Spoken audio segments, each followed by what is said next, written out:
السلام علیکم ورحمت الله. تاسو به وایئ چې دا خلک عمرې ته تللي دي او ټوله ورځ دې ویډیوګانې دي، ولې دلته الحمدلله داسې دوستانو چې هغه تاریخي ځایونه چې زموږ زړونه غوښتلو هلته یې راوستلي یاست. اوس دغه ساحه کې چې زه ولاړ یم کوم ځای دی معلومات درته شته، چا چې کتلي هغې ته مالوم وي، خو چا نه یې کتلي هغې ته به یې زه وایم دا هغه طایف دی چې کوم ځای کې زموږ او ستاسو خوږ رسول الله صلی الله علیه وسلم په کاڼو ویشتل شوی و. کوم ځای کې کاڼو سره ویشتل شوی و، چېرته راغلی و، چېرته یې دمه کړو، هغه ځای ته ښیم.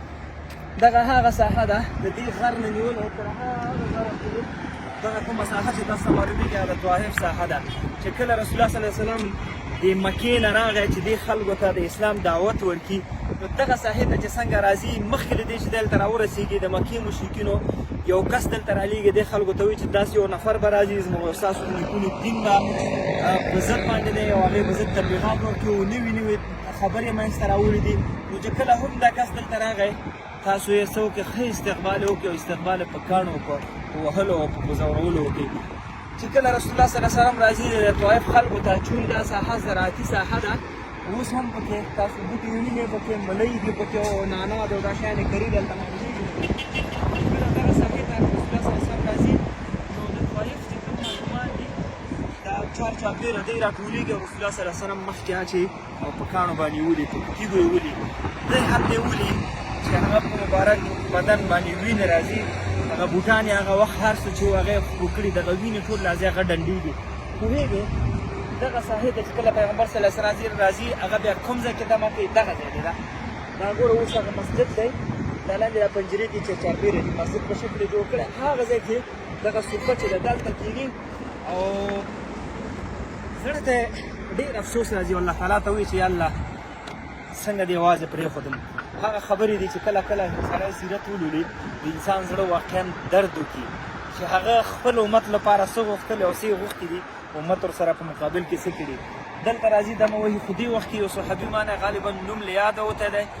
فتوې تاسو مه لګوئ که ما غلط وویلې راته صحیح دي په کمنټ کې، نعیم په نام باندې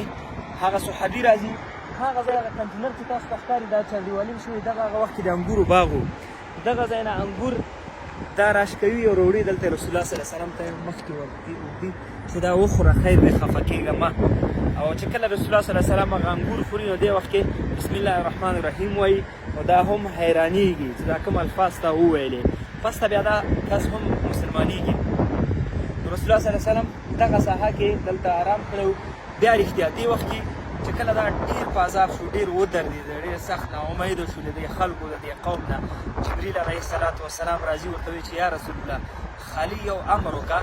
دا غر خو داسې ته ښکاري چې دا غر ورسره هغه مخامخ غر دا سره راوخلم او داسې سره وجنګوم او منځ کې چې کوم دغه بدبخته خلک دي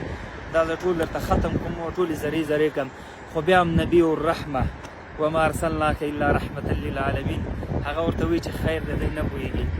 د دی اولادونه خو به مسلمانان شي. همغه د پیغمبر صبر او استقامت و چې د دغې ساحې څخه بهترینه علما، د دغې ساحې څخه بهترینه قاریان، د دغې ساحې څخه بهترینه مجاهدین په هغه وخت کې د دغه طایف خلکو الله هدایت ورته وکړو، په اسلام دین باندې مشرف شول. د دغې ساحې نه بیا اسلام نور موږ او تاسو پورې حتی را رسېدلی. نو الله دې د رسول الله صلی الله علیه وسلم هغه تکالیف چې وو الله دې ورته درجې نور هم لوړې کړي، د هغه ملګرو د هغه پیروانو الله تعالی دې موږ او تاسې هم په هغه نقش و قدم باندې روان کړي تر څو پورې جنت کې ورسره یو ځای وشو او زموږ شفاعت راته وکړي. ډېره مننه ویډیو سره شریکه کړئ، الله مو خوشحاله لره. السلام علیکم.